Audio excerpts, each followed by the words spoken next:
Четврто едукативно видео, што одредува колку пари може да креираат банките. Веројатно сте го виделе стандардното објаснување за мултипликаторот во фракционалното резервно банкарство, кое го разгледавме во претходното видео.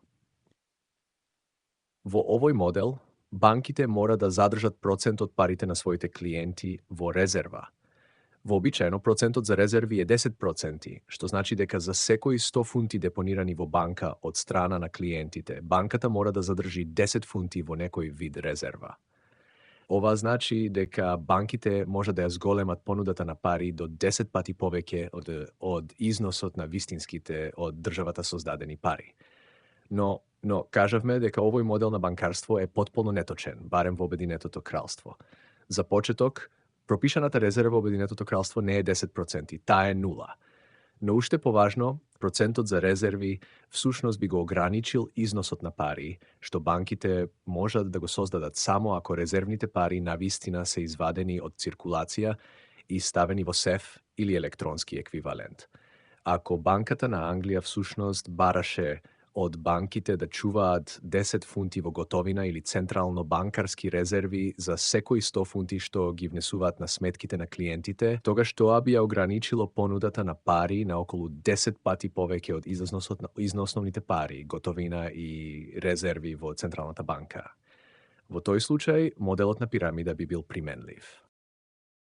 Ликвидносен однос. Но ова речиси никогаш не се случува. Кога постоеше резервен однос во Обединетото кралство, тоа беше така наречен ликвидносен однос. Ликвидносниот однос е измамнички сличен на резервниот однос, но фундаментално различен. Ликвидносниот однос бара банките да држат ликвидни средства еднакви на процент од нивните депозити. Така, ако ликвидносниот однос е поставен на 10%, тогаш банка со 100 фунти на сметка на клиент треба да држи 10 фунти во ликвидни средства. Сега веројатно размислувате која е разликата меѓу ова и нормалниот резервен однос. Клучната точка е поимот ликвидни средства. Ликвидните средства вклучуваат готовина и резерви во Централната банка, но исто така вклучуваат и други нешта, посебно државни обврзници. Додека резервниот однос во учебникот за банкарство бара банките да држат готовина и централно банкарски резерви во пропорција со вкупните салда на сметките на клиентите, ликвидносниот однос всушност им дозволува на банките да ги користат тие средства за купување на обврзници. Обврзниците исто така се сметаат за дел од ликвидносниот однос, што значи дека банката не мора да држи готовина или централно банкарски резерви и сепак да го исполни односот. Но клучниот детал тука е дека кога банката користи централно банкарски резерви за купување на обврзници, резервите тогаш преминуваат во собственост на друга банка. Со други зборови, тие не се отстранети од циркулација, тие се уште циркулираат низ системот. Ова значи дека ликвидносниот однос, за разлика од вистинскиот однос на готовина и централно банкарски резерви, нема ограничувачки ефект врз вкупниот износ на пари што банкарскиот сектор како целина може да ги создаде. Така, ликвидносниот резервен однос нема да ја ограничи целокупната способност на банкарскиот сектор за создавање пари. Порано имавме ликвидносни резервни односи во Обединетото кралство. Всушност, од средината на 19 век, банките обично задржувале во просек 60% ликвидни средства како пропорција од вкупните обврски. Ова беше всушност само наметната резервна обврска. Тоа беше износот што банките знаеа дека треба да го задржат за да избегнат ризик од масовно повлекување пари. Во 1866 година се случи банкарска криза и Банката на Англија ја презеде улогата на заемодавач на последно прибежиште, ветувајќи дека ќе позајми средства на банките ако им се исцрпат парите за плаќања. Откако беше воведена оваа сигурносна мрежа, банките ги намалија своите ликвидни резерви на околу 30%. Во 1947 година, кога Банката на Англија беше национализирана, воведен е формален ликвидносен резервен однос од 32%. Овој резервен однос бараше банките да држат 32 фунти во готовина, централно банкарски резерви и државни обврзници за секои 100 фунти салдо на сметките на клиентите. Секако бидејќи државните обврзници носеа некаква камата за банката за разлика од резервите и готовината, банките се обидуваа колку што можат повеќе од тие 32% да ги држат во форма на обврзници. Во 1963 година овој ликвидносен однос беше намален на 28%. Потоа, според зборовите на Банката на Англија. Пред 1771 година, клириншките банки беа обврзани да држат ликвидни средства еквивалентни на 28% од депозитите. Од 1971 година, ова беше олеснето и проширено, барајќи од сите банки да држат резервни средства еквивалентни на 12,5% од нивните дозволени обврски. Оваа комбинација на регулаторни и економски фактори се совпаѓа со еден од најбрзите периоди на раст на кредитот во 20 век. Тоа исто така придонесе за континуирано намалување на ликвидните средства на банките, што на крајот падна под 5% од вкупните средства до крајот на 70-тите. Во оваа изјава, раст на кредитот всушност значи масивно проширување на количината на пари создадени од банките и како последица огромен пораст на долговите. Конечно, во 1985 година ликвидносните резервни односи беа целосно укинати. Природно ограничување.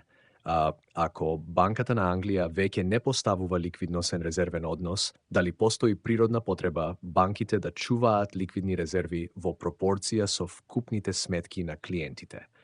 Со други зборови, дали системот е природно ограничен. Ајде да погледнеме повторно во системот на расчистување во Централната банка. Сетете се дека постојат 46 банки со резервни сметки во Банката на Англија. На крајот на денот, кога сите плаќања ќе се поништат едни со други, овие банки мора да се порамнат меѓусебно, префрлајќи пари меѓу овие резервни сметки. Важното е што овој систем на резервни сметки во Централната банка е затворен систем. Технички е невозможно било какви централно-банкарски резерви да го напуштат овој систем, бидејќи централно-банкарските резерви по дефиниција се броеви во сметки во Централната банка, а само Банката на Англија е во можност да создава или уништува централно-банкарски резерви. Кога сите плаќања се расчистени на крајот на денот и банките дознаваат колку навистина треба да префрлат за порамнување, некои банки ќе завршат со тоа што ќе мора да платат на други банки, додека други банки ќе добијат пари од други банки. Што се случува ако една банка нема доволно централно-банкарски резерви на крајот на денот за да ги направи своите плаќања кон другите банки? Бидејќи системот е затворен, математички е сигурно дека некоја од другите банки ќе има повеќе пари од потребното за да ги направи своите плаќања. Во таков случај, банката што има повеќе централно-банкарски резерви отколку што и треба, позајмува дел од нив на банката што нема доволно. Ова заемно позајмување на централно-банкарски резерви меѓу комерцијалните банки се нарекува интербанкарски пазар за позајмување. Додека банките што имаат повеќе резерви од потребното, се подготвени да ги позајмат на оние што имаат помалку резерви, сите банки ќе можат да ги направат своите плаќања и нема за што да се грижат. Банката може да одобри заем и со тоа да создаде нови пари во рацете на јавноста, дури ако нема резерви, бидејќи знае дека на крајот на денот, кога сите плаќања ќе се порамнат, друга банка ќе биде подготвена да и позајми некои резерви за да ги покрие своите плаќања. Се додека сите банки го зголемуваат своето кредитирање со приближно иста стапка, понудата на пари може да продолжи да се зголемува без потреба од дополнителни резерви. Така, банките всушност не зависат од резервите пред да можат да создадат пари. Тие можат прво да го одобрат заемот, а потоа да ги најдат резервите за порамнување на плаќањето, позајмувајќи ги од друга банка. Колективно, банките можат речиси бесконечно да ја зголемуваат понудата на пари, без да бидат ограничени од количината на централно-банкарски резерви. Всушност, пред финансиската криза, соодносот помеѓу парите создадени од банките што ги држи јавноста и централно-банкарските резерви беше 80:1. Секако ова функционира само ако банките се подготвени да си позајмуваат една на друга. Ако мислат дека другите банки можеби нема да им ги вратат парите, тогаш ќе одбијат да позајмуваат. Ако некои од банките решат да задржат своите резерви и да не учествуваат на интербанкарскиот пазар за позајмување, станува математички сигурно дека некоја од другите банки ќе има потешкоти да ги направи своите плаќања. Ако тоа се случи, целиот систем на плаќања може многу брзо да се распадне. Ова се случи за време на финансиската криза. Единствениот начин да се избегне ова е Централната банка да внесе толку голема количина резерви, што секоја банка ќе има повеќе резерви од потребното. Ова би значило дека тие повеќе не треба да си позајмуваат една на друга. Ефективно, ова е она што го направи шемата за квантитативно олеснување, со вбризгување резерви во банките и правење непотребно тие да си позајмуваат меѓусебно. Капитална адекватност или базелски акти. Досега видовме дека не постои ликвидносен резервен однос и дека банките всушност не треба да имаат централно банкарски резерви за да позајмуваат. Но што е со капиталните адекватноста или базелските акти за кои сите зборуваат? Капиталните адекватности се однесуваат на нешто сосема поразлично, но за да разбереме зошто треба повторно да погледнеме во билансот. Сетете се дека страната со активи во билансот покажува се што банката поседува, вклучувајќи ги сите нејзини заеми и хипотеки, а страната со пасиви покажува се што банката должи на други луѓе или компании. Постојат и трета компонента во билансот која се нарекува капитал на акционери. Капиталот на акционери е многу едноставно она што останува за собствениците на компанијата кога ќе се продадат сите активи и ќе се исплатат сите пасиви. За да избегне банкрот, банката треба да се увери дека нејзините активи се поголеми од нејзините пасиви. Кога некој не ги исплаќа заеми и престанува да плаќа, банката мора да го одземе имотот и да го продава, обично на аукција. Обично банката добива помалку на аукцијата отколку што е оригиналната вредност на заемот. Тоа значи дека губи пари од одземањето на куќата.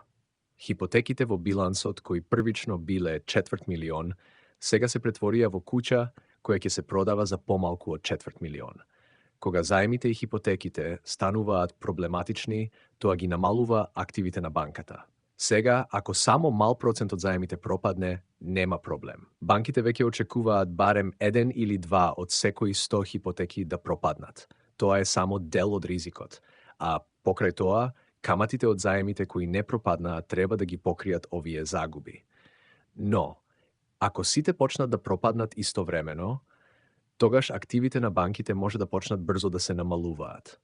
Ако активите се намалат толку многу што активите на банката станат помали од нејзини пасиви, тогаш банката е неплатежна и треба да биде ликвидирана и затворена. Проблемот е што додека банката се ликвидира, повеќето клиенти нема да можат да пристапат до своите пари.